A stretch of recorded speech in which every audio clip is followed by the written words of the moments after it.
Welcome back. As the holiday season comes to a close, many of us are making plans to celebrate New Year's Eve, and many of those plans will probably include some alcohol. But one Tampa mom is sharing her story to remind everyone about the dangers of drinking and driving and how it can be deadly. 10 Tampa Bay's Jenny Dean joins us live from Water Street this morning, a place where many people will undoubtedly be ringing in the new year with more on a responsibility to stop people from drinking and driving. Good morning, Jenny.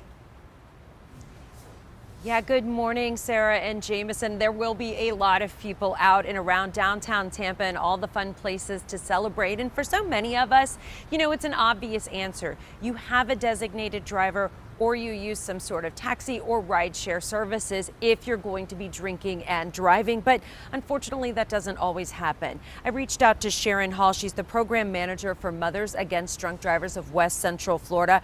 Her 26-year-old son, Lewis, was killed in a drunk driving accident back in 2008. He was the passenger in a car where the driver was impaired and speeding on the Selman Expressway, and when he lost control and crashed. And now Sharon does what she can to make sure that no other family has to experience that same pain. But she also reminds us that we really all have a responsibility to stop this behavior, even if we don't drink and drive ourselves. A lot of us are making good choices, right? A lot of us, if we go out to dinner, we don't drink because we know we're going to drive.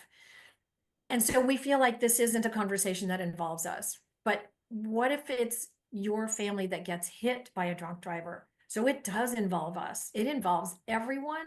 It's everyone's responsibility to help put a stop to it. And according to the Florida Highway Patrol, 164 people have been killed so far this year in alcohol-related crashes.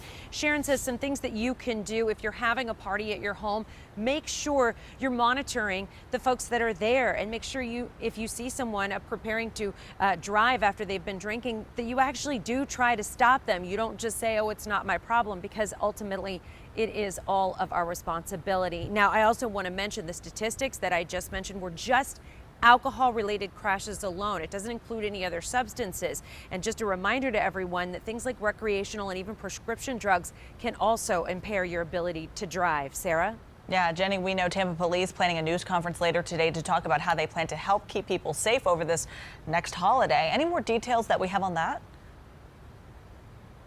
Yeah, that is coming up today at 4 o'clock. They are calling it Operation Safe Resolution, and they're going to be giving the details on the extra patrols that they're going to have out and about around downtown Tampa, around Ybor City. There are so many places that people will be celebrating and ringing in the new year in Tampa, so it is important that they have those extra patrols out to help look for anybody that might be drinking and driving. But they are also going to issue some warnings about celebratory gunfire and the dangers of that as well. Of course, we'll be there for that news conference and bring you the latest both on air and online. Live in Tampa, Jenny Dean, 10 Tampa Bay.